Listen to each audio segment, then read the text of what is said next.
Delhi border पर प्रदर्शनकारी किसानों ने केंद्र सरकार की नींद उड़ा रखी है। वहीं मध्य प्रदेश में महज बिजली बिल जमा न होने पर नरसिंहपुर जिले में 3 अलग अलग मामलों में एक वृद्ध किसान समेत 5 किसानों को जेल की हवा खाना पड़ रही है। हद तो तब हो गई जब 12 साल पुराने प्रकरण में बिना नोटिस और सूचना के 72 साल के वृद्ध किसान को गिरफ्तार करके 3 दिन के लिए जेल भेज दिया गया, जबकि वृद्ध किसान को उसके खिलाफ बिजली चोरी के प्रकरण बनाए जाने की 8 साल तक भनक नहीं लगी। दरअसल अलग अलग मामलों में जिले के 5 किसानों को पुलिस ने बिजली बिल जमा नहीं करने पर गिरफ्तार कर लिया। किसान थाने में पैसा जमा करने के लिए 1 घंटे की मोहलत मांगते रहे, पर उन्हें जेल भेज दिया गया। खजूर 500 रुपये लिए हैं सर, 563 जब जमानत मिली मुझको, मेरे नाम का बिल है तो मैं अगर मुझसे गलती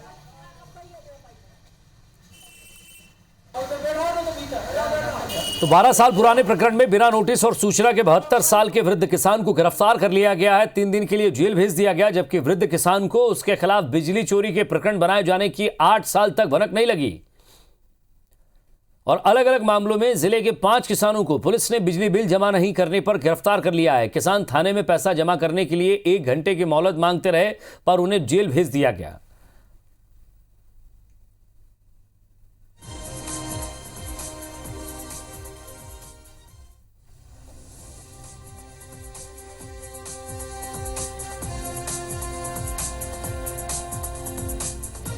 पंकज गुप्ता हमारे संवाददाता हमारे साथ जुड़ गए। पंकज, इन 3 किसानों को जेल भेज दिया गया है। एक शख्स तो वो है जिन्हें पता ही नहीं कि कब प्रकरण बना।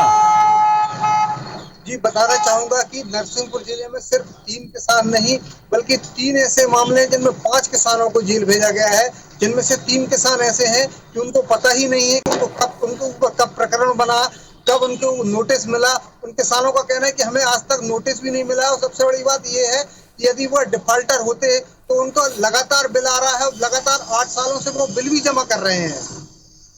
जी पंकज, इस मामले में क्या किसानों की तरफ से कोई वकील किया गया, क्योंकि इन्हें तो जेल भेज दिया गया बिना किसी बात के? जी हाँ, किसानों के द्वारा वकील किया गया है, तभी उनको जमानत मिल पाई है। और एक जो 3 किसान हैं और 1-2 किसान गाडरवारा के हैं, 5 किसानों को जमानत लेनी पड़ी है, तब कहीं उन्हें जेल से रिहाई मिली है। पंकज, कितने का मुचलका दिया इन्होंने, कितने की जमानत दी है?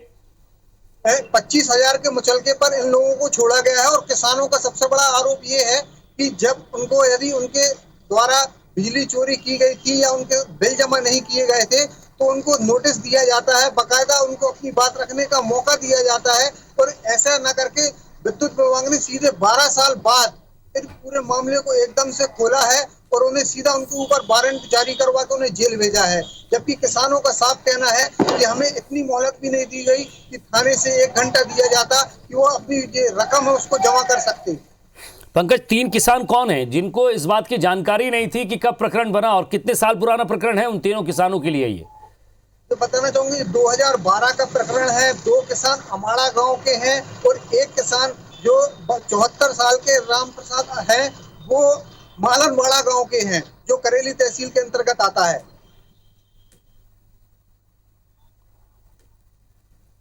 जी पंकज, शुक्रिया इस तमाम बातचीत के लिए। तो 3 किसान ऐसे हैं जो 2012 का मामला है, पुलिस पकड़ कर ले आई है। 3 अलग अलग प्रकरण हैं जिसमें 5 किसान हैं और 25,000 के मुचलके पर छूटे हैं। कनेक्शन है तो मनन के भैया आता। बीजेपी प्रवक्ता राहुल कोठारी जी हमारे साथ जुड़े, जरा इस पर हम उनसे बातचीत करेंगे। राहुल कोठारी जी, स्वागत है आपका। नमस्कार सर, नरसिंहपुर का एक प्रकरण आपने सुना होगा, हालांकि सोशल मीडिया पर आप हमेशा एक्टिव रहते हैं, इस बात की भी आपको जानकारी होगी कि नरसिंहपुर में बिजली का बिल जमा नहीं करने पर कार्रवाई हुई है। 2012 का प्रकरण था 3 किसानों का जिन्हें पता ही नहीं है कब, उन्हें कोई नोटिस ही नहीं आया, उनका कहना है, और आज उन्हें जेल भेज दिया गया। नहीं, देखिए, मुझे पूरा जो घटनाक्रम समझ में आता है फिलहाल में, क्योंकि ये आप जानते हैं कि संवैधानिक और वैधानिक व्यवस्था जब कोई भी काम करती है तो उसमें कोई भी केस जो है स्वतः खत्म नहीं होता, उसका एक पूरा प्रोसीजर होता है। अब ये क्योंकि केस पुराना है, 2012 का है, इसमें निश्चित रूप से कहाँ प्रशासनिक चूक हुई है इसको देखा जाना आवश्यक है। हमें लगता है कि यदि उनको नोटिस प्राप्त नहीं हुआ था या प्राप्त हुआ तो वो नहीं बता पा रहे हैं। इस सबकी जांच होना चाहिए, क्योंकि लगातार जब भी सरकार, चलिए सर, मैं इसमें मान सकता हूँ राहुल कोठारी जी, लेकिन मामला तो 2012 का है, यानी 2012 से विभाग क्या कर रहा था? नहीं, देखिए, मैं कहना चाहूंगा कि इस पूरे मामले में, क्योंकि आप जानते हैं कि बहुत अलग अलग तरीके जो हैं बिजली विभाग वसूली के लिए अपनाता था। और उसके बाद आपने देखा कि कई सारी कंपनियां जो है बाद में फॉर्म हो गई थी। जो बिजली विभाग था मूलतः वो लगातार खत्म होता जा रहा था। तो उसमें ये प्रकरण जो है किस कारण से अभी तक पेंडिंग है उसका कोई मालूम मुझे लगता है आवश्यक होगा करना। और लेकिन ये बात सही है कि सरकार या प्रशासन या पुलिस किसी भी तरह के मामले को यदि एक बार दर्ज करता तो उसकी जो भी खत्म करने की प्रक्रिया होती है वो एक अपने आप में निश्चित प्रक्रिया होती है। उसको ऐसे ही अपन नहीं कर सकते। अगर सरकार उसमें आगे बढ़ती है, प्रशासन आगे बढ़ता है तो उसका चलिए आप मान रहे हैं एक निश्चित प्रक्रिया। कुणाल चौधरी जी कांग्रेस विधायक हमारे साथ है। कुणाल जी, ये मामला आपने सुना होगा नरसिंहपुर का, 3 अलग अलग मामले हैं जिसमें 5 किसानों को आज जेल जाना पड़ा, मुचलके पर छूटे हैं वो। 3 किसानों का कहना है कि हमें तो पता ही नहीं मामला कब का है, ना कोई नोटिस आया कभी घर। देखिए, स्पष्ट है जिस प्रकार की रीति नीति से अभी सरकार चल रही है वो टोटल रूप से किस प्रकार से किसानों को प्रताड़ित किया जाए ये स्पष्ट नीति विधेयक है। और अभी राहुल भाई बात कर रहे थे तो मैं बात करना चाहूंगा कि अभी बीच में 2018 में बड़े जोर शोर से इन्होंने चिल्लाया कि हमने सारे प्रकरण वापस कर दिए, सारे बिजली के बिल माफ कर दिए। और उसके बाद जिस प्रकार की कार्रवाई हो रही है, और आज यहाँ ही नहीं पूरे प्रदेश के अंदर इस प्रकार से अंधाधुंध कार्रवाइयां चल रही है। अगर किसी की मोटर पड़ी है और पानी नहीं है उसके बाद उसकी मोटरें जब्त करी जाती है, मोटरसाइकिलें जब्त करी जाती है, गाड़ियां जब्त करी जाती है। और अब तो इंसानों को जो जब्त करने का काम इन्होंने करा है, किसानों के प्रति असंवेदनशीलता के साथ सरकार चल रही है। और एक बड़ी साजिश बिजली कंपनियों के साथ मिलकर भी ये करने की कोशिश कर रही है। अभी 1 रुपए में पूरी कंपनी को बेचने की तैयारी हो गई है, लीज पे देने की। और जिससे जो बिल 2000 आता था वो 50-50, 60-60 हजार रुपए आएगा। एक बड़ी साजिश का मसौदा तैयार हो चुका है। उसके ऊपर भी बड़ी गंभीरता के साथ ये सरकार कर रही है काम। स्पष्ट है कि कैसे सरकारी उपक्रमों को बेचा जाए, कैसे लोगों को प्रताड़ित करा जाए, कैसे उनके विरुद्ध कार्रवाई करी जाए। और इस संज्ञान लेके कार्रवाई उन अधिकारियों पे करने की बजाय ये किसानों के विरोध में खड़े होते। स्पष्ट है कि रीति और नियत कहीं ना कहीं दिख रही है। और जो किसानों के साथ बर्बरता है, 74 साल का कुणाल जी, आपके अपने कार्यकर्ता भी वहां होंगे, क्या आप इस मामले को संज्ञान में ले रहे हैं? क्या कम से कम उन्हें न्याय तो मिले? क्योंकि उन्हें जेल जाना पड़ा, उनके मान सम्मान को ठेस पहुंची होगी, गांव में बदनामी अलग हुई होगी। देखिए, जो रीति नीति एक गांव का व्यक्ति, एक किसान व्यक्ति जो अपने जीवन में मान सम्मान के साथ जीता, जो अपने उसके साथ जीता, भले ही उसके पास पैसा कम हो पर आत्मसम्मान के साथ वो जीवन जीने का काम करता। और आप देखेंगे कि 2000 रुपए के लिए अगर जेल जाना पड़ता, और किस प्रकरण की बात कर रहे हैं जिसका उसको मालूम नहीं है। स्पष्ट रूप से जो नियत और नीति होगी कि कहीं ना कहीं उल्टा फंसाया गया होगा और उसके बाद पैसे मांगने की कोशिश करी गई होगी कि पैसे दो नहीं तो तुम्हें जेल भेज दिया जाएगा। यही रीति नीति के माध्यम से सरकार चल रही है पूरी तरीके से। राहुल कोठारी जी, इस प्रकरण को पूरा सरकार दिखवाएगी क्या? नहीं, देखिए, मैंने आपसे निश्चित रूप से बोला कि लगातार सरकार इस पूरे मामले में नजर रखेगी। क्योंकि आप जानते हैं कि जब अधिकारियों की बात करते हैं, कर्मचारियों की बात करते हैं तो कहीं वो भी लोक सेवा प्रबंधन में आते हैं और उनको भी एक निश्चित प्रक्रिया के तहत और निश्चित समय में हर काम को करना पड़ता है। ये मामला क्यों हुआ, क्यों नहीं हुआ, इसकी बारीकी में निश्चित रूप से अध्ययन करने के बाद ही कुछ बोलने के लिए हम लोग सक्षम होंगे। लेकिन हमें लगता है कि ये पूरा मामला जिस तरीके से दिखाई दे रहा है उस तरीके से नहीं होगा। 2012 का भले ही हो, लेकिन मैंने आपको बताया कि एक पूरी प्रक्रिया के तहत कोई भी केस समाप्त हो सकता है। किसी भी केस को आगे बढ़ाने के लिए, पीछे करने के लिए जो एक प्रक्रिया को अपनाना पड़ता है। लेकिन अभी फिलहाल जो ये दिखाई दे रहा है कि कांग्रेस पार्टी इस व्यर्थ के मुद्दे को अगर मुद्दा बनाने का प्रयास करेगी, क्योंकि आपने देखा कि आज दिल्ली में जिस तरीके से राहुल गांधी जी बेसर पैर की बातें कर रहे थे, यदि वही बातें जो है हर राज्य में और हर तरफ में, हर जिले में होंगी तो निश्चित रूप से जनता इनका पहले भी साथ छोड़ चुकी है और आने वाले समय में इनको और आईना दिखाएगी। जी राहुल कोठारी जी, अगर 2012 का मामला है, अगर 100 रुपये हर महीना भी जमा करने की बात कही होती तो इनका 2000 रुपये जमा हो जाता, 25,000 के मुचलके पर नहीं छूटते। नहीं, देखिए, मुझे लगता है विजय जी, मैं कह रहा हूँ आपको कि तकनीकी पक्ष जानना भी बहुत जरूरी है। क्योंकि उनको कोई कारण से यदि नोटिस नहीं मिल पाया था या मिला था, अभी हमारी भी जानकारी में नहीं है। हो सकता है कभी कभी कोई पता बदल जाता, उस कारण से लोग नहीं मिल पाते, कोई बाहर चले जाते हैं। अब उसका जो भी कारण रहा है उसकी तकनीकी पक्ष हम जानकर ही आगे की बात कर पाएंगे। राहुल कोठारी जी साफ तौर पर कह रहे हैं कुछ तकनीकी हमारा पक्ष पूरा विश्वास है कि हमारे बिजली विभाग के अधिकारी किसी भी तरह की कोताही नहीं कर सकते। अगर किसानों के साथ खड़ा होना कोई गुनाह है तो 100 बार उस गुनाह को करेंगे। देश में राहुल गांधी किसानों के साथ खड़े, इन्होंने किसान के पेट पे ला तो छाती पे गोली भारतीय जनता पार्टी की सरकारों ने मारी है।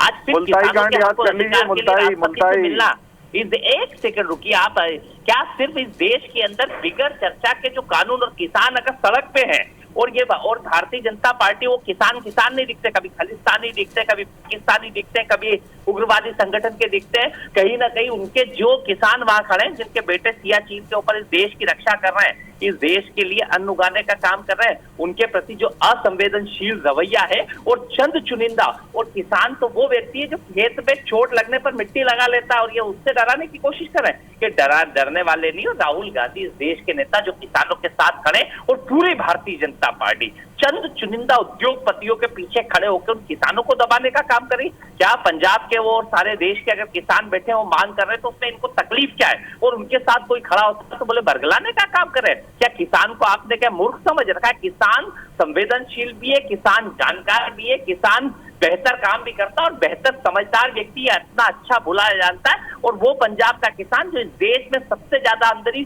2,12,000 रुपए पर कैपिटा इनकम है, और मध्य प्रदेश की 70,000 रुपए पर कैपिटा इनकम है, वो समृद्धशाली किसान जिसको सोचता है, चिंतन करता है कैसे होना चाहिए, और उसके साथ हम खड़े। आपकी नीति नियत दोनों जगह गलत है, चाहे वहां पे किसानों के साथ हो, देश पर वहां पे किसान बैठे हैं और चर्चा मध्य प्रदेश के किसानों के साथ, वो भी किसान नहीं, चंद चुनिंदा पार्टी के कार्यकर्ताओं के साथ देश के प्रति। क्या सिंधु बॉर्डर पास में है कि यहाँ पे मध्य प्रदेश पास के अंदर है? स्पष्ट है नीति। सर मैं आप दोनों को रोक रहा हूँ, कुणाल जी आपको रोक रहा हूँ। राहुल जी आप बने हुए हमारे साथ? जी नमस्कार। जी राहुल जी आप तकनीकी पहलू जानने की बात कर रहे थे। हमने एससी साहब को फोन लगाया है, मुख्य अभियंता है संजय निगम जी। संजय निगम जी आपका स्वागत है IBC 24 पर। नमस्कार संजय निगम जी, एक नरसिंहपुर का मामला आया है, 5 किसान हैं, 3 किसान ये कह रहे हैं कि उन्हें पता ही नहीं कि बिजली चोरी कब की उन्होंने, उनको 2012 का मामला था। जरा स्पष्ट करें है क्या ये पूरा मामला? नहीं मामला है उसका, उनको जानकारी है, कई बार उनको ऑलरेडी नोटिस जा चुके हैं। ऐसा नहीं है कि उनकी जानकारी में नहीं है कि कब उन्हें में बिजली का प्रकरण बना, उनको कई बार नोटिस, इतना लंबा पीरियड है, कुछ 2012 का था, एक शायद उसके बाद का है 14 या 15 का। तो ऐसा ये तो बिल्कुल सही नहीं है कि उसमें कोई जानकारी नहीं थी किसी को भी क्या मामला बना हुआ है हमारा। जी संजय निगम जी, कितना बकाया था? ये 3 किसान जो कह रहे हैं कि 2012 का मामला था, तो क्या ये वाकई 2012 का मामला है? एक 2012 का, अलग अलग पीरियड के हैं, 3 अलग अलग केसेस हैं। तो सर और कोई चारा नहीं था जेल भेजने के अलावा? कितना बिजली बिल बकाया था? देखिए हमारी बात सुनिए, ये विद्युत न्यायालय में केस दर्ज होते हैं, उसके बाद न्यायालय फैसला लेता है, विभाग थोड़ी उसमें कोई, ये तो न्यायालय के निर्णय है कि जेल भेजना है क्या करना है। नहीं सर, मैं आपसे ये कह रहा हूँ कि अगर किसानों को कुछ रियायत दी जाती, 100 रुपए पर मंथ भी लिया जाता, तो धीरे धीरे किस्त चुक जाती 2012 से अब तक। तो वो तो किस्त में तो वो जमा करने को तैयार होते, तो करते हैं लोग जमा। लोक अदालत हर 6 माह, अभी 2 महीने में लगती थी, अभी 12 तारीख को अभी भी लोक अदालत लगी। लोक अदालत में ऑलरेडी छूट देती है सरकार उसमें। अभी 3 किसानों का ये कहना है कि उनको नोटिस नहीं मिला, उनको तो पता ही नहीं है कि हमने बिजली चोरी नहीं की, वो तो ऐसा कह रहे हैं। नहीं, अब वो क्या कह रहे हैं मैं नहीं जानता, मैं तो अपने विभागीय तौर पर बता सकता हूँ, उसको नोटिस दी गई है। ऐसा कभी नहीं होता कि नोटिस नहीं हो गई हो और उनका कोर्ट में केस पहुंच जाए और उनको जानकारी नहीं हो। यानी कि सर सभी काम जो है विधि सम्मत किया गया है। जी हाँ बिल्कुल। जी शुक्रिया एससी साहब बातचीत के लिए। तो राहुल कोठारी जी जैसा कह रहे थे कि इस मामले को देखेंगे। कुणाल जी, अब बिजली विभाग का तो साफ तौर पर कहना है, उन्होंने अपने आप को पाक साफ बता दिया, उन्होंने कह दिया भैया हमने तो जो भी काम किया है सारी चीज़ें जो हैं वो हमने विधि अनुसार किए, कानून अनुसार किए। देखिए काला अध्याय के रूप में मध्य प्रदेश में है कि 2000 के पीछे अगर किसान को जेल जाना पड़ रहा है तो इससे बड़ा दुर्भाग्य किसी प्रदेश का नहीं हो सकता। वो कुणाल जी विषय मत बदलिए, विषय का जवाब दीजिए। जो अभी विषय था, क्या विषय सफाई अभी अधिकारी ने दी है उस पर जवाब दीजिए। आपका झूठ और प्रपंच जो है 5 मिनट में भांडाफोड़ हो गया है। जिस तरीके से आप पूरे देश में झूठ फैलाते हैं उसका 1 मिनट में भांडाफोड़ हो गया है। आप अपनी बातों के लिए माफी मांगिए। जो 5 मिनट पहले आप जिस तरह की बातें कर रहे थे विषय को लेके, उसके लिए आप चैनल पर पहले माफी मांगिए। किसान को जेल नहीं भेजा क्या? किसान के किसान को जेल भेजना ये तो न्यायालय का काम है, तो न्यायालय अपना काम करेगा। इस देश में न्यायालय के ऊपर राहुल गांधी और आपकी पार्टी नहीं हो सकती। नहीं 2018 में आपने सारे प्रकरण वापसी के ढिढोरे क्यों पीटे थे चुनाव से पहले? 2018 में 2012 के प्रकरण 2018 में आपने, अरे उसकी एक प्रक्रिया होती है, कोई व्यक्ति यदि उसमें अप्लाई नहीं करके आया होगा। और फिर कैसे ये प्रकरण हुआ? स्पष्ट है, आपकी नीति लिए दोनों में खोट है। चिंता नहीं करें, ये जनता इसका जवाब देगी आपको। दिल्ली से लेके भोपाल तक केवल झूठ फैला रहा है और कुछ नहीं कर रहा है। झूठ, ये किसान को अभी आपने कम से कम एक बात की मैं आपको धन्यवाद देना चाहूंगा, आपने इस बात को चैनल में माना कि केवल पंजाब के किसान बैठे हुए हैं, क्योंकि आपके कांग्रेस के नेता तो ये बता रहे थे कि पूरे देश के किसान बैठे हुए हैं जगह जगह। हाँ, तो पूरे देश के ही है, चिंता मत करो, तुम्हें किसान नहीं दिख रहा है। चलिए सर, इसमें और कोई टेक्निकल पहलू होगा तो उस पर भी हम बातचीत करेंगे। फिलहाल आप दोनों का बहुत बहुत शुक्रिया इस तमाम बातचीत के लिए।